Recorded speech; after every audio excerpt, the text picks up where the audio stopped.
دونك السلام عليكم. نبقاو ديما في الموديل دو بيوفيزيك. راح نشوفوا شابيتر دوزيام. نشوفوا كيما تفهمنا. نبداو اول حاجه بالقوانين. عندنا شابيتر دوزيام هو لا كوندكتيفيتي الكتروليتيك. قبل ما نبداو في القوانين راح نشوفوا اول حاجه لي ديفينيسيون. دونك راح نبداو اول حاجه واش معناها لا سوليوشن. La solution est un mélange contenant un ou plusieurs solutés يعني في مجموعة من المواد المذابة dans un solvant في محلول.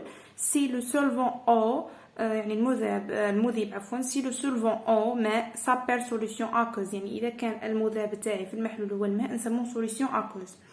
دونك يعني لا سوليسيون المحلول واش كاين فيه في سوليتي سولفون يعني مذيب ومذاب كما نعرفوها من قبل.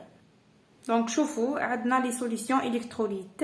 عندنا دو تيب. عندنا الكتروليت فورت يعني سوليسيون الكتروليت فورت ce sont les bases et acides fortes et sel ou électrolytes faibles les acides et les bases faibles exemple CH3COH يعني الحمض تاع الكربوكسيل نعرفوه باللي عباره عن اسيد فابل. فوالا. donc bien sûr c'est quoi un neutralité يعني يعود محلول نقولوا انه نوتر معناها سي ايكيفالون تاع لي كاتيون تاع الشوارد الموجبه تساوي سي ايكيفالون تاع لي زانيون الشوارد السالبه. دونك شوفوا معايا الان راح نشوفوا القوانين. عندنا وشنو هي لا كوندكتيفيتي الكتروليتيك. لا كوندكتيفيتي الكتروليتيك هي لانفيرس دو ريزيستانس يعني هي مقلوب المقاومه. دونك واش كاين عندنا القوانين اللي نحسبوا بهم. هذه هي لا كوندكتيفيتي الكتروليتيك نرمزوا لها بالرمز سيغما. القوانين تاعها هي 1 على رو اللي هنا هي ريزيستيفيتي ولا هي 1 على ار اس ولا هي 1 على او اس. هذو كل احفظوهم. ولا هي ك على ار بحيث انه الكا وشي هو 1 على اس. الاس هو المسافه. دونك هو المسافه. واش عندنا بيان سور حنا نعرفوها من قبل الخليه تاع قياس الناقليه. المسافه ما بين الاقطاب ولا الالكترودات تاع الخليه هذيك هي الاس تاعي والكا هو ثابت هو كونستون هو الوحده تاعو هي المتر اس ناقص 1 وهذه وحدتها المتر.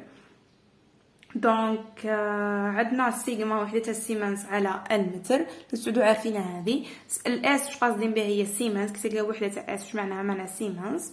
دونك باش تاثر هذه لا كوندكتيفيتي الكتروليتيك تاثر لي بلا كونسونطراسيون نتاع الشوارد تاثر لي بلا ناتور دي زيليكتروليت بالطبيعه تاع الشوارد تاوعي وتاثر لي بلا طومبيراتور. بيان سور كل ما تزيد لا طومبيراتور راح تزيد الحركيه تاع الشوارد وبالتالي راح تزيد الناقليه. دونك الان راح نشوفوا النوع الثاني من الناقليه وشنو هو لا كوندكتيفيتي مولار. لا كوندكتيفيتي مولار الرمز تاعو هو هذا. دي فوا تلقاو الرمز هذا ولا تلقاو هذا ام. هادو الزوج معناهم لا كوندكتيفيتي مولار. دونك الوحده نتاعها وشنو هي السيمنز في المتر مربع في المول اس ناقص 1. دونك الوحدات اللي هنا في هذا الشابتر مهمين جدا مهمين. دونك عندي السيغما وشي وحدتها السيمنز على المتر والسي ام اللي هي الكونسونطراسيون مولار اللي شفناها في الشابتر الاول هي وحدتها المول على اللتر. مي باش نختزلوا المتر مع اللتر لازم اللتر يتحول للمتر مكعب.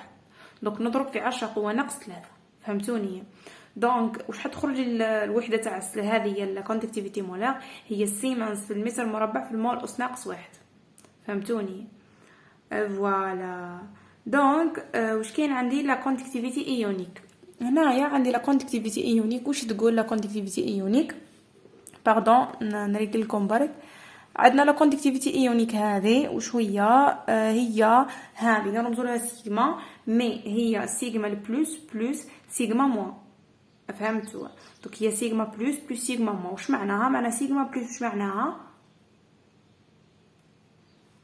معناها لامدا نتاع الشوارد الموجبه فوا سي ام يعطوها لك هذه اللامدا بلس لامدا تاع الشوارد السالبه فوا سي ام اوسي يعطوها لك. دونك سي ام هي تاع الشارد هنا ماشي تاع الجزيء. دونك لامدا بلس دونك هي عادي يعني لامدا بلس سي ام بلس لامدا موا سي ام موا. فوالا. دونك هذه لا كوندكتيفيتي ايونيك. دونك واش كاين عندي الكا اللي شفناه في القانون تاع لا كوندكتيفيتي الكتروليتيك هو لا كونستانت دو سيلول. حاب يذكرني باك الار هي لا ريزيستانس وحدتها الاوم، وهذه الرو هي لا ريزيستيفيتي. الاس هو الاوم اس ناقص واحد، يعني كاين علاقه ما بين السيمنس والاوم، هو السيمنس يساوي اوم اس ناقص واحد. هنايا شفناها من قبل، هي انه لا كوندكتيفيتي الكتروليتيك قلنا كي تزيد لا تمبيراتور راح تزيد لا كوندكتيفيتي اوسي لما تزيد لي كونسونطراسيون.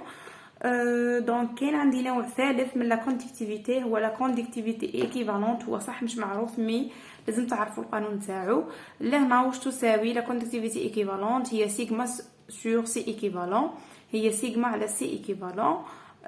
دونك سي ايكيفالون كيما نعرفوا القانون تاعو في الشابتر الاول هو زاد تاع الشوارد الموجبه فوا سي ام تاع الشارده بلس زاد تاع الشوارد السالبه فوا سي ام تاع الشارده. عندكم هاد القوانين لازم تكونوا عارفينهم في هذا الشابتر. في الفيديو الجاي ان شاء الله راح نشوفوا شابتر اخر. الى اللقاء.